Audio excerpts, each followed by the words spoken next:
Tag team title time is the NWA Mid America Tag Team Championship on the line. The unlikely champions, the Misfits, taking on Jeff the Crippler Daniels and Lonestar from the family. The Angels out on the outside. The Misfits beating the Heartbreakers last week on TV for those titles. That's right, Lee. Now, last week I was really excited about the Misfits winning, but it's now time to get back to reality. I've got a funny feeling the Misfits are going to lose the titles to Jeff and Lonestar this week. Do you now? Yes, I do. Also, as I mentioned earlier, I went out dancing with the Angels last night, and they kind of clued me into what that secret contract signing they had with Mike Porter.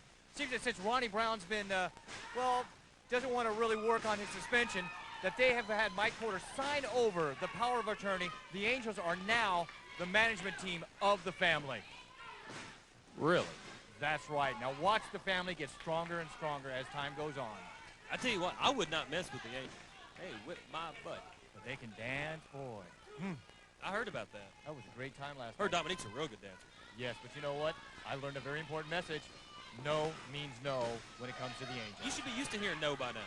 I get no all the time. Into the armbar, Nodis of the Misfits on Jeff the Crippler Daniels. And it looks like Daniels not fully expecting what the Misfits were going to give him at the beginning of this match. Well, that's right. Now, a lot of people are wondering, why are the Heartbreakers not going after the belts anymore? Well, I think they're just kind of put on the back burner because they really have this little problem with, well, as they like to call him, Hot Cocoa and the man without a face.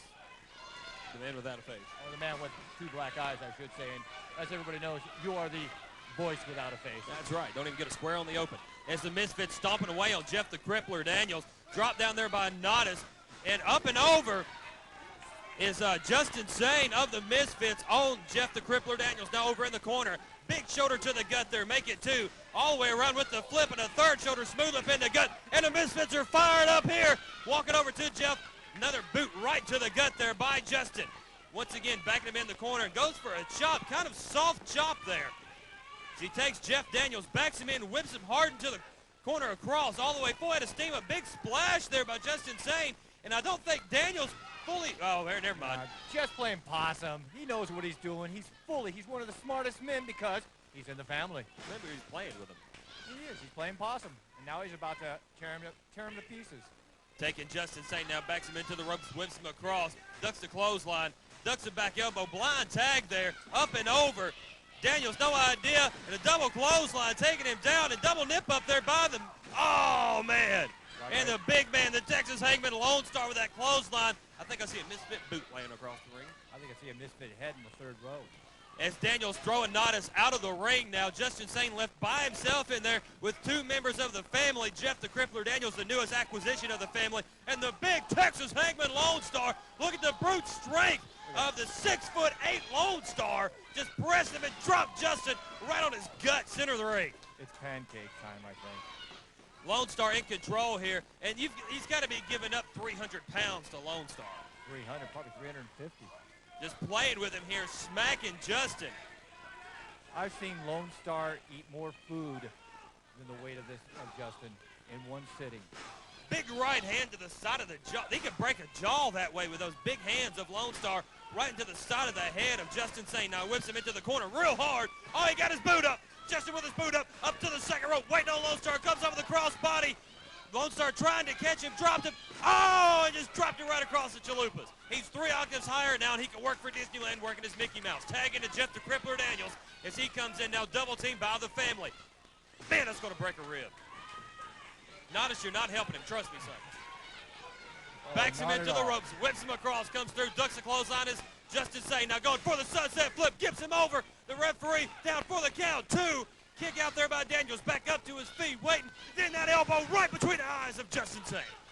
This is going to get worse and worse. These boys should just walk away or just take a count out to save the belt because both the Crippler and Lonestar, is this going to be one of Jeff's famous elbow drops? Up to the second rope, Jeff the Crippler Daniels can't get a nosebleed from there as he's going to drop the elbow right across the throat of Justin Zane.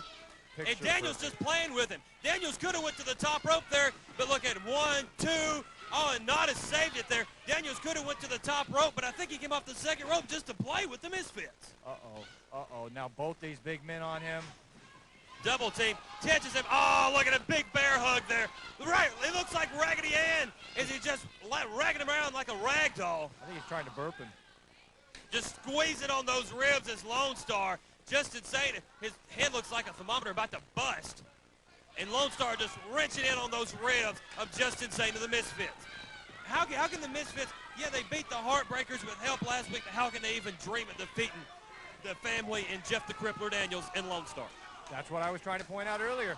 It's time to get back to reality. The Misfits are probably going to lose these belts tonight because there's no way that they can beat this big team. They retained the belts last Saturday in Columbia, Tennessee, thanks to Mikey Woods and Hot Chocolate Corey Williams once again. And then Lonestar just cinching in that bear hug, repositioning Just Insane, just trying to squeeze the life out of him. Is Justin trying to fight his way out of this. Right hands to the side of the head. It's not even facing the Big Texan. Well, last Saturday night, if you remember, the Heartbreakers did get the rematch, but again, it was Corey and Mike who came in and interfered and helped the Misfits save their belts. Oh, he's going to break him in half with the backbreaker. That's all she wrote there. Now for the cover, and he did it. Man, they're playing with him. He didn't even hook it. He could have laid on him with the weight he's got, the weight advantage on Just Insane. He wouldn't have been able to get up. Are the paramedics still around? I hope so. They're going to need it. Where's the paramedics and a stretcher? I wonder if Nodis would take the tag if it came to him now, as he sees the way that's just, yep, there's the tag. Nodis in. Nodis come in, full head of steam, right on the Lonestar, firing up with the Big Texan. And the referee didn't see the tag. Which means Justin's about to get trampled again. Just Insane getting whipped in, and they're just right in the head. Man, Daniels don't play around. This is the time where both Jeff and Lonestar should think about pinning. Rolls him up, small package, referee distracted by Nodis. 2, 3, 4. They could have retained the belts right there. Lonestar breaking up the pin.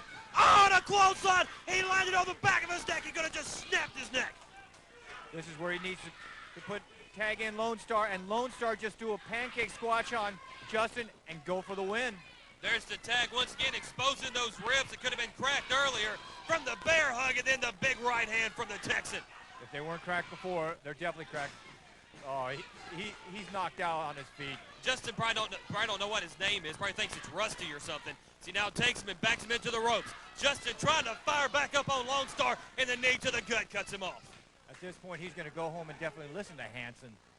Now taking Just Insane over to the corner. There's the big boot of Jeff the Crippler Daniels, those size 9.5 shoes. Oh, jeez, look at this. Here we go. Fighting back. Justin trying to come back a little bit, and the family just completely in control here. Has cut the ring in half. Very smart tag team wrestling by Jeff the Crippler Daniels and Lonestar. Oh, Justin out of the way. Justin over. There's the tag, and Nodis the ref saw it this time. Nodis takes down Daniels, and now fired up on Lonestar. Nodis, a house of fire coming in here. The Misfits firing up on the family, and then there's the cutoff by Daniels. Misfits now both trying to double team. I think they don't exactly know where they are. The drop kick just levels the ref. The referee just getting leveled by Lonestar, and now the Misfits and the family in the ring. Lonestar with a big bull-like maneuver. Here comes Nodis up and over to the floor. I find it so... Wait, here we go. There's Woods. What's Woods doing Mike here? Woods in the ring now. Woods taking right in the back of Lonestar. And there's the Mid America champion, Hot Chocolate Corey Williams. He's got him set up. Here it comes, a double dip in chocolate. Oh, they just leveled Daniels. Lonestar ran out of the ring by Mean Mike Woods, throwing Nodis on top as Williams. We saw this last week. This is how they won the belts. Where's the ref? 2, 3, there's your winners. They retain the belts. The Misfits, for one more week, have the Mid America Tag Team belts.